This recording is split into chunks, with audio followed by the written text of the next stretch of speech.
अग्निः प्रजां बहुलां मे करुत्वन्नं पयोरेको अस्मासु धत्ता।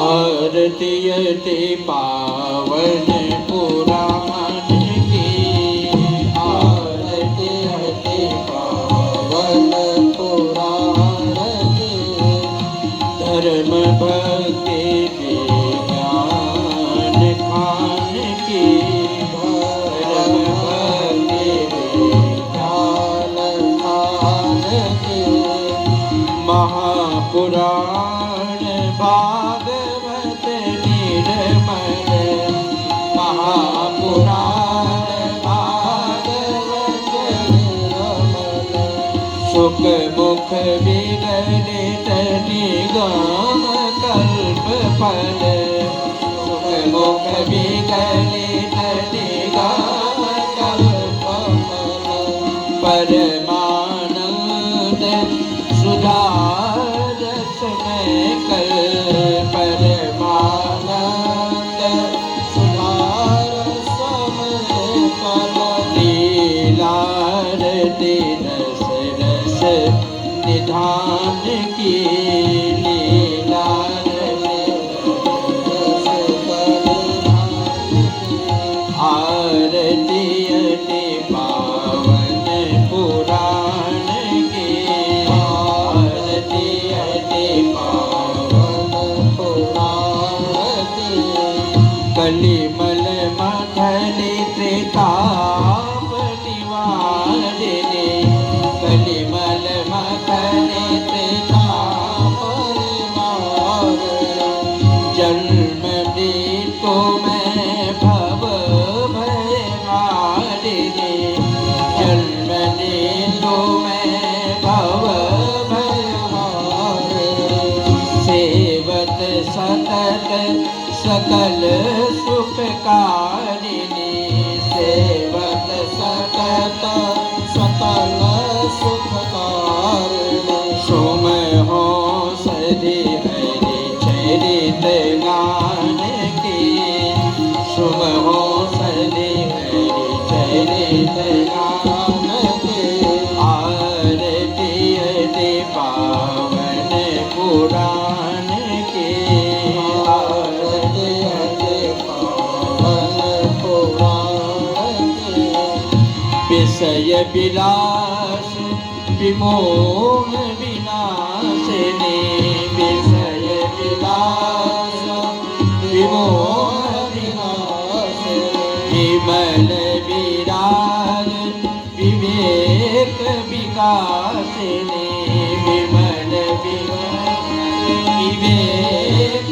विनाशिनी, भगवत कल्प रहस्य प्रकाशिनी, भगवत कल्प रहस्य प्रकाशिनी, परम ज्योति परमात्म ज्ञान की, परम ज्योति परमात्म ज्ञान की, आरती अति पावन पुराण की, आरती अति पावन पुराण की, परमहंस मुनिमन उल्लासिनी, परमहंस मुनि मन उल्लासिनी, रसिक हृदय रसरास विलासिनी, रसिक हृदय रसरास विलासिनी, मुक्ति मुक्ति रति प्रेम सुदासिनी, मुक्ति मुक्ति रति प्रेम सुदासिनी, कथा जन प्रिय सुजान के, कथा जन सुदान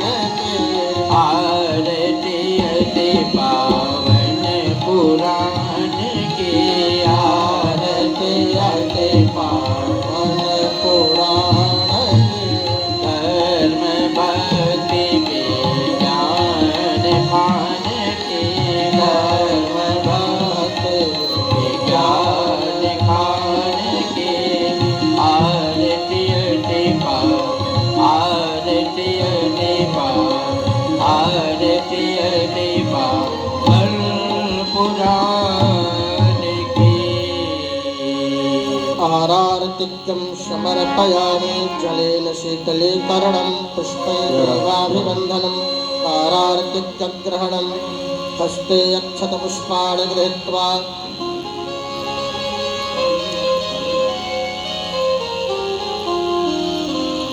अब आप सभी लोग अपने अपने स्थान पर बैठ करके स्थान की शोभा बढ़ाते हुए परम पूज्य श्री महाराज जी के मुखारविंद से कथा श्रवण करके अपने मानव जीवन को धन्य करें। और परम पूज्य श्री महाराज जी से सभी नम्र निवेदन सभी भक्तों की ओर से कि सभी भक्तों को सुमधुरमयी कथा श्रवण करा करके सभी के जीवन को कृतार्थ करें। परम पूज्य श्री महाराज जी। सियाराम सियाराम सियाराम सियाराम जय सियाराम सियाराम जय सियाराम सियाराम जय सियाराम।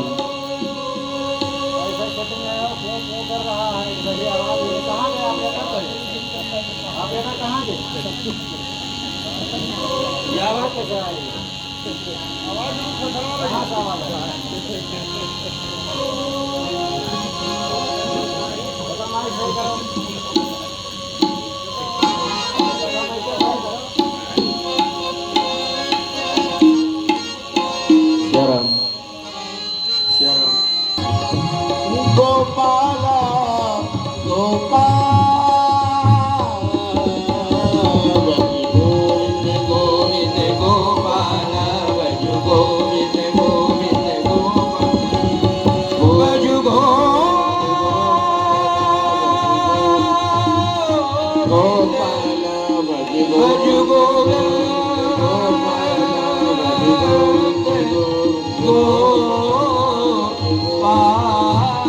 गोपाल भज गोविंद गोविंद गोविंद गोपाल भज गोविंद गोविंद गोपाल भज गोविंद गोविंद गोपाल।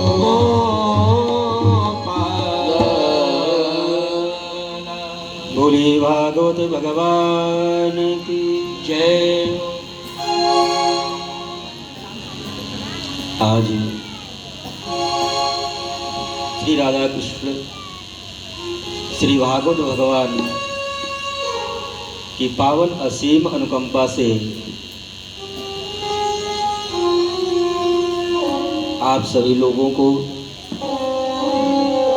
देवताओं के लिए जो दुर्लभ श्रीमद् भागवत महापुराण है वो श्रवण करने का शुभ अवसर प्राप्त हुआ।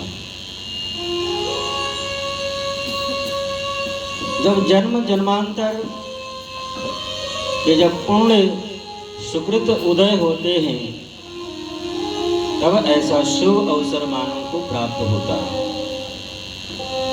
भाग्योदयेन बहुजन्म समर्जितेन सतसंगमं च लभते पुरुषो यदा वै। भाग्योदयेन बहुजन्म समर्जितेन, जब भाग्य उदय होता है, भाग्य कब उदय होता है? जब अनेक जन्म जन्मांतर के जब पुण्य सुकृत जब उदय होते हैं तब ऐसा शुभ अवसर मानव को प्राप्त हो पाता है।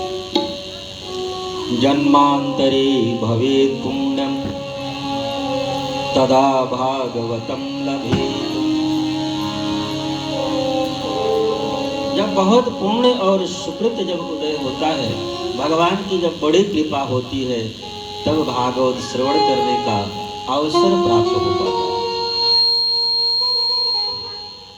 नहीं तो यदि कोई भागवत महापुराण करवा भी रहा है, वहां पर पहुंचने के लिए भी बड़ी कठिनाई है। सब लोग वहां तक पहुंच भी नहीं पाते। यही सरयावत अति कठिनाई, यही सरयावत अति कठिनाई। राम कृपा बिनु आई न जाए, राम कृपा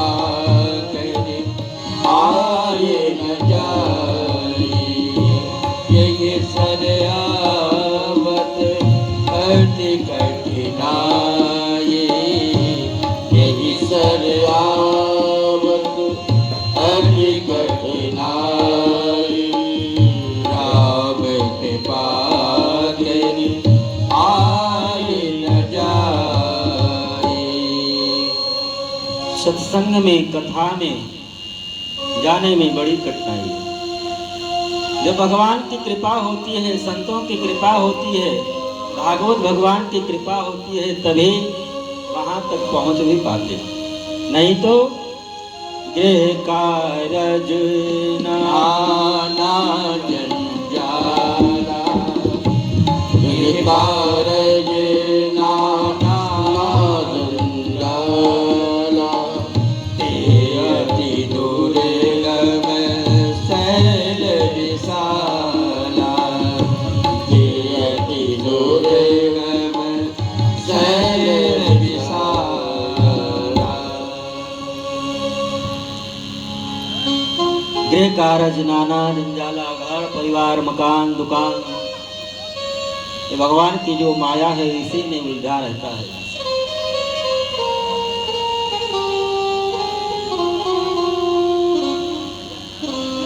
सच्चिदानंद रूपाय विश्वोत्पत्त्यादि हेतवे तापत्रय विनाशाय श्री कृष्णाय वयम् नमः। श्री वेद व्यास जी महाराज जो सदचिद आनंद स्वरूप भगवान श्री कृष्ण हैं, उनके चरणों में वंदना करते हैं, प्रणाम करते हैं। और वो परमात्मा कैसे हैं? तापत्रय विनाश है, दैहिक दैविक भौतिक जो 3 प्रकार के ताप हैं उनको विनष्ट करने वाले ऐसे श्री कृष्ण भगवान के चरणों में आइए हम सब लोग मिलकर के प्रणाम करते हैं और आगे कथा को प्रारंभ करते हैं। आइए हम लोग नैमिषारण्य क्षेत्र में चलते हैं, जहाँ श्री शौनकादि 88,000 ऋषि महाराज महर्षि विराजमान है। नैमिषारण्य क्षेत्र में 88,000 महात्मा हैं। उन महात्माओं का नियम सुबह स्नान करने के बाद में, संध्या पूजन करने के बाद में अपना याज्ञिक कर्म करते हैं। सायंकाल के समय में जब अवसर मिलता तो कोई एक महात्मा बैठ करके कथा सुनाता, बाकी सब महात्मा बैठ करके कथा श्रवण करते। एक दिन ऐसा अवसर आया, शौनक आदि सभी ऋषि महर्षि बैठे हुए थे। श्री सूत जी महाराज का आगमन हुआ। श्री सूत जी महाराज का आगमन हुआ। सब ऋषि महर्षि उठ करके उनका स्वागत किए, सम्मान किए, आसन पर बैठ गया। संत महात्मा जब एकत्रित होते हैं, आपस में बैठ करके वार्तालाप करते हैं तो सांसारिक वार्तालाप नहीं करते और निजी स्वार्थ की बात नहीं करते। सांसारिक लोगों का कल्याण कैसे हो, मानव का कल्याण कैसे हो, मानव का उद्धार कैसे हो, जीवों का उद्धार कैसे हो, इसी पे चर्चा करते हैं। श्री सूर्य महाराज को ऊंचे आसन पर बैठा करके शौनक जी ने उनका पूजन किया और निवेदन किए कि महाराज आपका आगमन भगवान की कृपा से ही हुआ और महाराज आप में वो शक्ति, वो सामर्थ्य है, वो ज्ञान है। आप ऐसे महर्षि के शिष्य हैं, आप में वो ज्ञान रूपी वो प्रकाश है कि हृदय में जो अंधकार है उसको विनाश करने की शक्ति सामर्थ्य आप में ही है। अज्ञान ध्वंस विध्वंस कोटि सूर्य समप्रभा। सूत जी से शौनक जी महाराज कहते हैं कि महाराज ये सूर्य का जो प्रकाश है, इस सांसारिक अंधकार को समाप्त करने की सामर्थ्य सूर्य में तो है। सूर्य जो संसार का अंधकार है उसको समाप्त कर सकता है, लेकिन जो हृदय में अंधकार है, जो अज्ञान रूपी अंधकार है, जो काम क्रोध मद लोभ अज्ञान रूपी जो अंधकार है, उसको विनाश करने की सामर्थ्य वो करोड़ों सूर्य में भी नहीं है। एक सूर्य की बात क्या करें, अज्ञान ध्वंत विध्वंस कोटि सूर्य समप्रभ। करोड़ों सूर्य मिलकर के भी जो हृदय में अंधकार है, अज्ञान रूपी अंधकार है, उसका विनाश करोड़ों सूर्य मिलकर के भी समाप्त नहीं कर सकते। और वो सामर्थ्य महाराज आप में है। सूतख्यायि कथा सारम, आपसे हम वो कथा सुनना चाहते हैं, वो पुराण की कथा सुनना चाहते हैं, जिससे जीवों के हृदय में जो अज्ञान रूपी अंधकार है वो समाप्त हो सके। लेकिन महाराज कथा का तो बहुत विस्तार है, अगम है, इसका पार पाना बड़ा मुश्किल है। इसलिए हम आपसे निवेदन करते हैं कि महाराज सूतख्यायि कथा सारम मम कर्ण रसायन, जो सभी वेद पुराण शास्त्र का सार तत्व है, वो सार तत्व आप हमको सुनाने की कृपा करें। और महाराज हम आपसे इसलिए निवेदन कर रहे हैं कि अब कलयुग आने वाला है, और कलयुग में महाराज सभी धर्म को भूल जाएंगे, सब मानव अधर्म पर चल पड़ेंगे।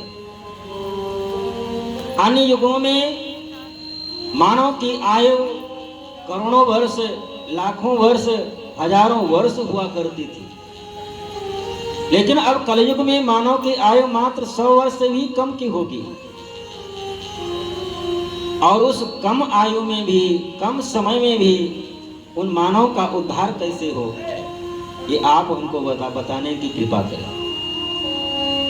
क्योंकि सतयुग में मानव की आयु लाखों वर्ष की हुआ करती थी, उसमें से मान लीजिए 1000 वर्ष ऐसे ही यदि बीत जाए तब भी उनके पास बहुत समय रहता है भजन पूजन यज्ञ यज्ञात करने के लिए। द्वापर त्रेता में भी लाखों हजारों वर्षों की आयु हुआ करती, लेकिन कलयुग के मानव की आयु बहुत छोटी है। उस कम समय में ही अपना उद्धार कैसे कर सकें,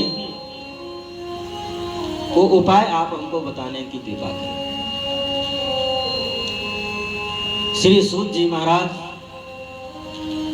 शौनक जी के द्वारा पूछे गए प्रश्न का उत्तर देने के लिए तैयार हुए।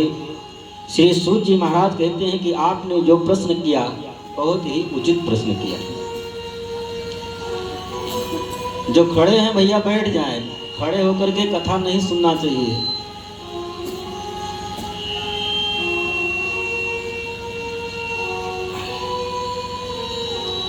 सभी लोग बैठ जाएं।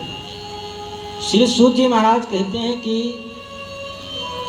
काल व्याल मुखग्रास त्रास निर्नाश हेतवे।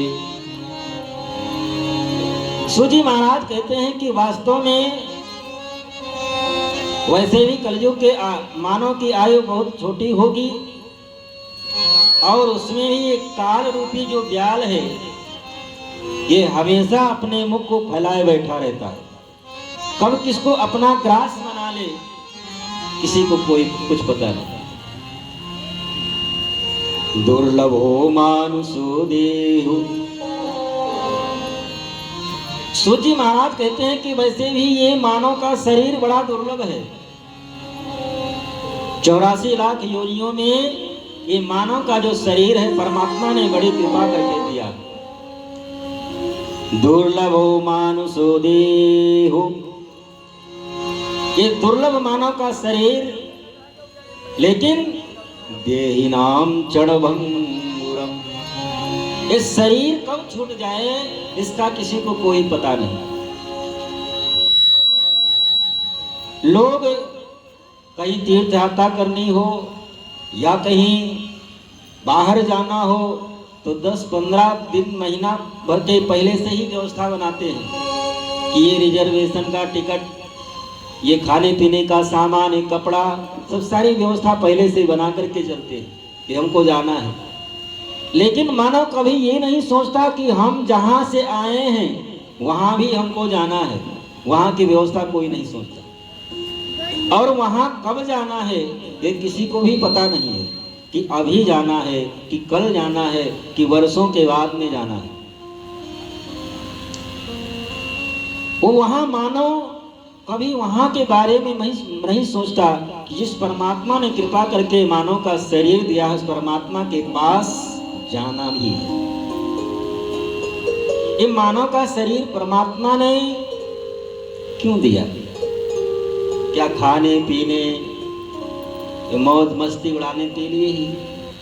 ये खाना पीना मौज मस्ती करना है पशु पक्षी भी जानते हैं, अन्य 84 लाख योनियों में जो हैं वो भी करते हैं।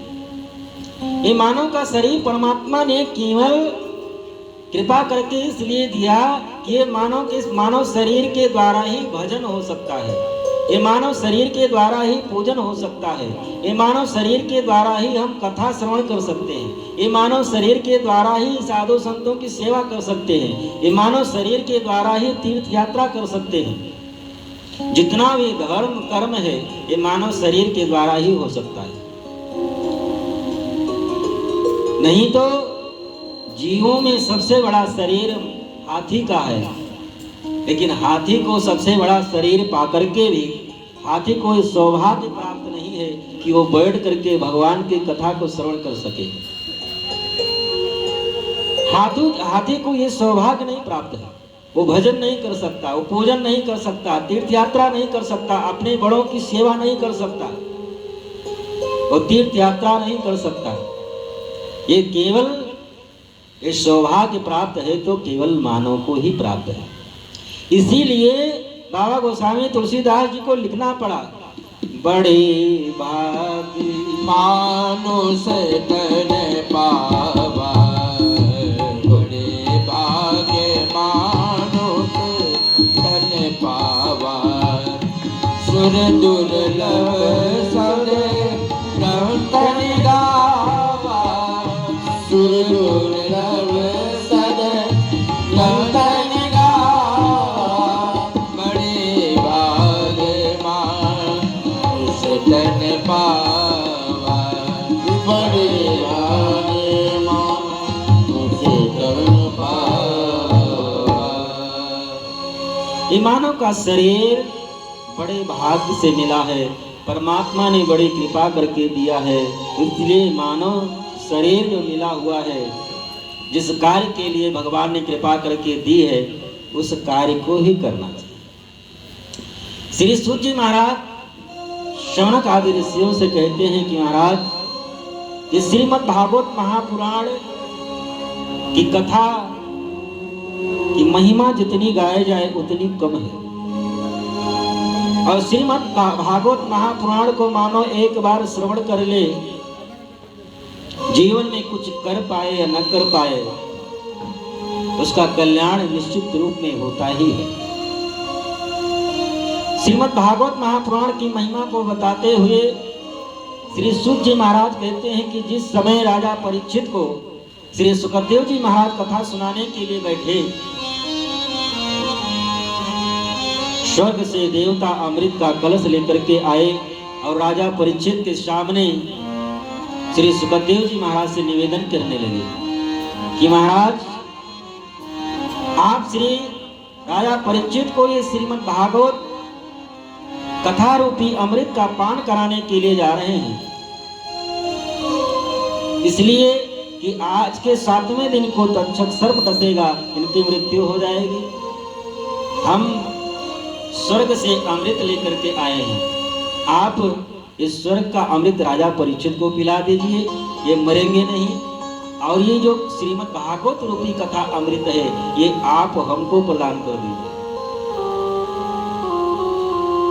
श्री सुखदेव जी मन में विचार करने लगे कि ये भागवत की तुलना अमृत से करने के लिए आए हैं। उसी प्रकार से जैसे क्वा सुधा क्वा कथा लोके क्वा काचा क्वा मणिर्महान।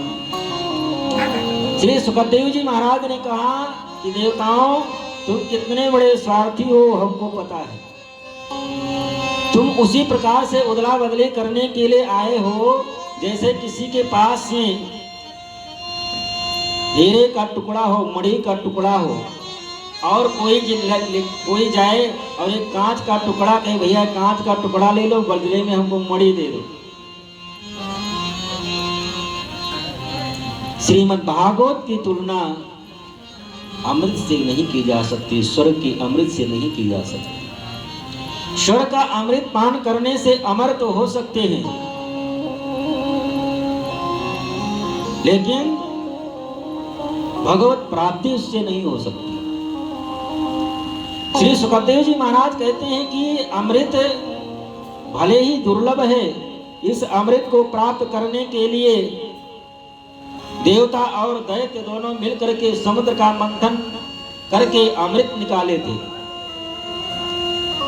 लेकिन ये स्वर्ग का अमृत श्रीमद् भागवत की बराबरी नहीं कर सकता। ब्रह्मरातो विचारे तदा देवं जिहासः। देवताओं को श्री सुखदेव जी महाराज श्रीमद् भागवत की कथा श्रवण नहीं कराए। ये श्रीमद् भागवत की कथा केवल मानव के लिए ही सुलभ है। ये केवल भगवान की कृपा, केवल ये मानव के लिए, हम लोगों के लिए ही दुर्लभ है। श्रीमद् भागवती वार्ता, श्रीमद् भागवती वार्ता सुराणामपि दुर्लभः। ये देवताओं के लिए दुर्लभ है। ये श्रीमद् भागवत की जो कथा है ये देवताओं के लिए दुर्लभ है। देवताओं का ऐसा शुभ अवसर ये प्राप्त नहीं हो पाता। ये श्रीमद् भागवत कथा श्रवण करने का अवसर, ये लाभ देवताओं को नहीं मिल पाता। श्रीमद् भागवती वार्ता सुराणामपि दुर्लभः। और सत्संग भगवान की कथा इस मृत्यु लोक में ही प्राप्त है। स्वर्ग में भगवान की कथा नहीं मिलती, स्वर्ग में भगवान की कथा नहीं होती। भागवत में लिखा है कि स्वर्ग में ना यत्र वैकुंठ कथा सुधा पगा। वैकुंठ में भगवान की कथा नहीं है। भगवान तो मिलेंगे लेकिन भगवान की कथा नहीं मिलेगी। इसीलिए त्रेता युग में जब भगवान राम अपनी लीला का संवरण करके जब वैकुंठ धाम को जाने लगे तो श्री हनुमान जी महाराज आकर के श्री राम जी के चरणों में प्रार्थना करके प्रणाम करके निवेदन करने लगे कि प्रभु अब आपके चरणों की सेवा कैसे मिल पाएगी। तो भगवान राम ने कहा कि आपको कौन रोक रहा है, चलिए ना हमारे साथ में। तो हनुमान जी महाराज ने कहा कि एक बात बताओ प्रभु, हम आपके साथ में तो चलें, लेकिन वहां पर आप तो मिलेंगे, आपके चरणों की सेवा तो मिलेगी, आपका दर्शन तो मिलेगा, क्या आपकी कथा वहां मिलेगी? राम जी ने कहा हमारी कथा वहां नहीं मिलेगी। भगवान राम ने कहा कि हमारी कथा वहां नहीं मिलेगी। तो हनुमान जी महाराज ने कहा कि यदि आपकी कथा वैकुंठ में नहीं मिलेगी तो हम वैकुंठ नहीं जाएंगे, हम यही धरातल पर ही रहेंगे। भगवान की कथा भगवान से भी बढ़ करके है। भगवान की कथा भगवान से बढ़ करके है। इसीलिए तो श्री हनुमान जी महाराज भगवान को छोड़ दिए भगवान की कथा के लिए। राम कथा सुनबे को रसिया। राम कथा सुनने के लिए ही श्री हनुमान जी महाराज इस धरातल पर रह गए। वैकुंठ भगवान राम जी के साथ में नहीं गए। देवताओं के लिए भी दुर्लभ है। ना यत्र वैकुंठ कथा सुधा पगा, ना साधौ भगवत तदाश्रयाः, ना यत्र यज्ञेश मखा महोत्सवः, सुरेश लोकोऽपि न वै ससेव्यताम्। श्री सूत जी महाराज कहते हैं कि वैकुंठ में न भगवान की कथा है, न तो वैकुंठ में साधु संतों का संग है, न वहां पर जो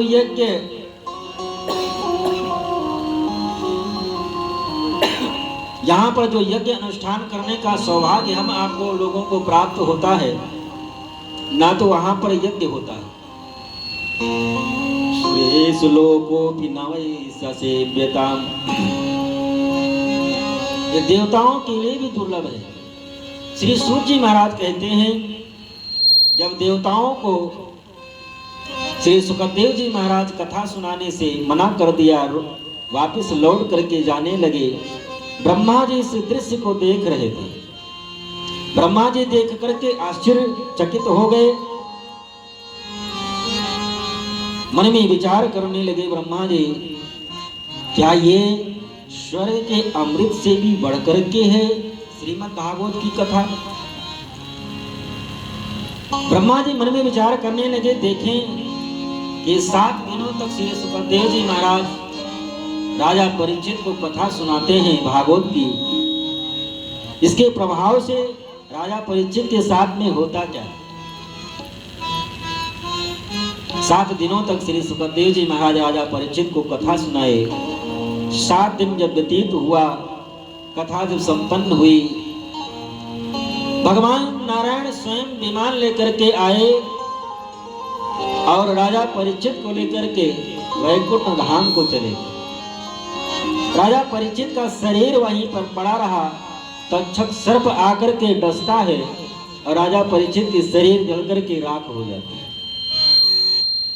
ब्रह्मा जी ऐसा दृश्य देख करके अचंभित रह गए, आश्चर्यचकित रह गए कि श्रीमद् भागवत की इतनी बड़ी महिमा, इतना बड़ा प्रभाव, कि जिसको ऋषि का शाप लगा हुआ कि 7वें दिन तक्षक सर्प डसने से मृत्यु होगी, और श्रीमद् भागवत के प्रभाव से वैकुंठ धाम को चले। श्री सूत जी महाराज कहते हैं कि श्रीमद् भागवत की ये महिमा और महात्म है, लेकिन श्रीमद् भागवत का जो महात्म है, ये श्री नारद जी को सनक सनंदन सनत कुमार चारों भाइयों ने सुनाया था। जब श्रीमद् भागवत की कथा सुनाई तो शौनक जी ने कहा कि ये कैसे आप कह सकते हैं, क्योंकि नारद जी तो एक जगह बैठ नहीं सकते कि जो 7 दिनों तक बैठ करके वो कथा सुन सके। कौन सी ऐसी घटना घटित हुई कि जिससे नारद जी महाराज भी बैठ करके श्रीमद् भागवत की 7 दिनों तक कथा श्रवण की। श्री सूत जी महाराज कहते हैं कि बद्रिका आश्रम में की तरफ एक दिन सनक सनंदन सनत कुमार ये चारों भाई आ रहे थे। एकदा हि विशालायां चत्वारि ऋषयो आमलाः सत्संगार्थं समायातः द्वादशस्तु तत्र नारदम्। सनत सनंदन सनत कुमार ये चारों भाई, ये भगवान का निरंतर भजन करने वाले, जहाँ कोई कथा सुनाने के लिए मिल जाए बैठ करके कथा सुनते, नहीं तो चारों भाइयों में से एक आसन पर बैठ करके कथा सुनाते, 3 बैठ करके सुनते, जिनका जीवन ही कथा मात्रैक जीविना, जिनका जीवन ही एकमात्र है कि कथा सुनना और कथा सुनाना। इस सनत सनंदन सनत कुमार चारों भाई बद्रिका आश्रम की तरफ आ रहे थे और इधर से नारद जी महाराज उदास मन बद्रिका आश्रम की तरफ जा रहे थे। सनत कुमारों ने जब नारद जी के चेहरे को देखा उदास, तो चारों भाई मन में विचार करने लगे कि नारद जी आज इनके चेहरे पर उदासी, नारद जी के पास में कोई ऐसा धन नहीं है जिसको कोई छीन ले, नारद जी के पास कोई परिवार भी नहीं है कि कोई परिवार इधर उधर कुछ हो गया हो जिससे इनको कष्ट हो, जिनका मुख कमल हमेशा खिलता हुआ, जिनके चेहरे पर हमेशा मुस्कुराहट, आज नारद जी के चेहरे पर उदासी क्यों? नारद जी समीप में पहुंचे नारद जी अपने बड़े भाइयों को प्रणाम किए। सनत कुमारों ने नारद जी से पूछा, नारद कथम ब्रह्मानंदेन मुख कुतश्चिंतातुरो भवा। अरे नारद, आज ये आपका चेहरा उतरा हुआ, ये चेहरे पर उदासी क्यों? आपके पास में तो भजन पूजन भगवान नाम का ही धन है जिसको कोई छीन नहीं सकता, लेकिन आज आपके चेहरे पर उदासी ऐसी लग रही कि मालूम पड़ता है कि सर्वस्व किसी ने तुम्हारा छीन लिया हो, तुम्हारा सर्वस्व किसी ने ले लिया हो। और इस तरह से आप भागे भागे कहां से आ रहे हैं? त्वरितम गम्यते कुत्र कुतश्चागमनम तव। और इधर भागे भागे कहां से आ रहे हो, जा कहां रहे हैं? नारद जी जो संत होते हैं, संतों के हृदय में कभी अपने लिए पीड़ा नहीं होती, संतों को कभी अपने लिए कष्ट नहीं होता, अपने लिए कभी उनको उदासी नहीं होती। वो तो संसार के कष्टों को देख करके दुखी हो जाते हैं। नारद जी ने कहा कि हम अपने दुख से दुखी नहीं हैं। तो नारद जी ने कहा कि पूर्ण परात्पर पार्वण परमेश्वर परमात्मा भगवान कृष्ण इस धरा पर आए और अपनी लीला का श्रवण करके धर्म की स्थापना करके स्वधाम को चले गए। तो मेरे मन में इच्छा जागृत हुई कि मैं चल करके धरातल पर पृथ्वी पर देखूं कि भगवान धर्म की स्थापना करके गए थे, तो क्या धर्म का पालन उसी प्रकार से हो रहा है या नहीं। नारद जी कहते हैं ऐसी इच्छा लेकर के मैं पृथ्वी पर गया।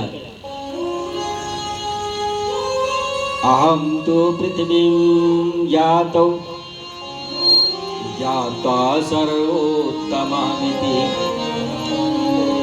और मैं पृथ्वी पर गया, सबसे पहले मैं तीर्थ क्षेत्रों का भ्रमण किया। पुष्करम चा प्रयागम चा, मैं पुष्कर गया, प्रयाग में गया। पुष्करम चा प्रयागम चा काशी गोदावरी तथा। नारद कहते हैं कि मैं पुष्कर प्रयाग काशी जितने भी पृथ्वी पर तीर्थ क्षेत्र हैं सभी तीर्थ क्षेत्रों में जा करके देखा। हरिक्षेत्रम कुरुक्षेत्रम श्रीरंगम सेतु बंधनम। हरिक्षेत्र हरिद्वार भी गया, कुरुक्षेत्र भी गया, सेतु बंधनम रामेश्वरम भी गया और एवं आदिषु तीर्थेषु ब्रह्मांडस्थितस्ततः।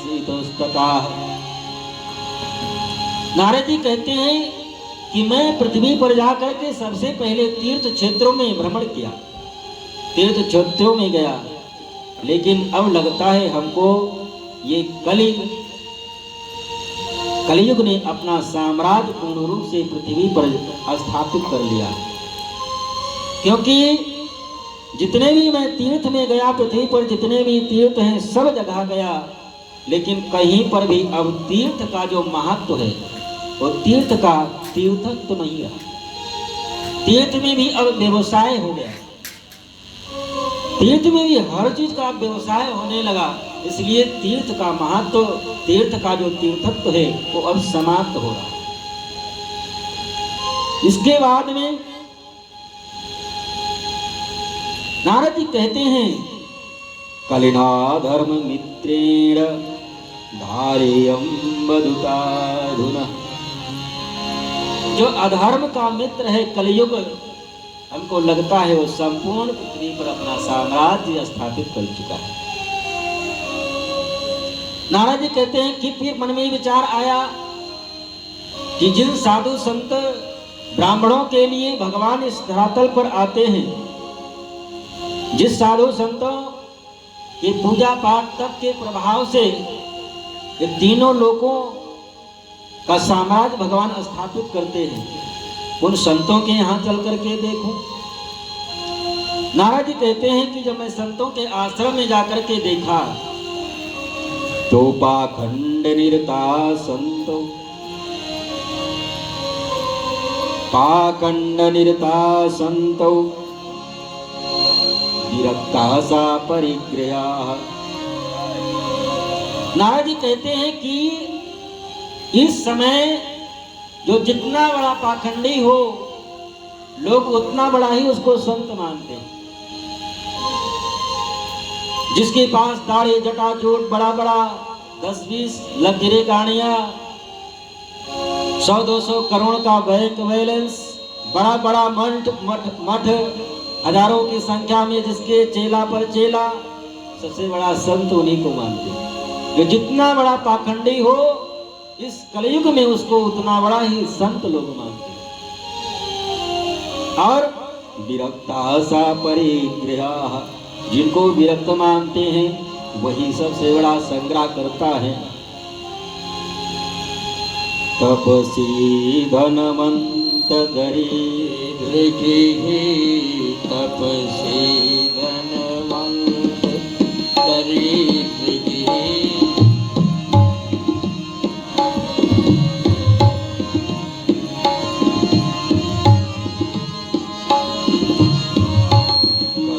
कौतुक प्राप्त कही कली कौतुक जात ने, कली कौतुक प्राप्त न जात कही। तपसी धनवंत दरिद्र की, तपसी धनवंत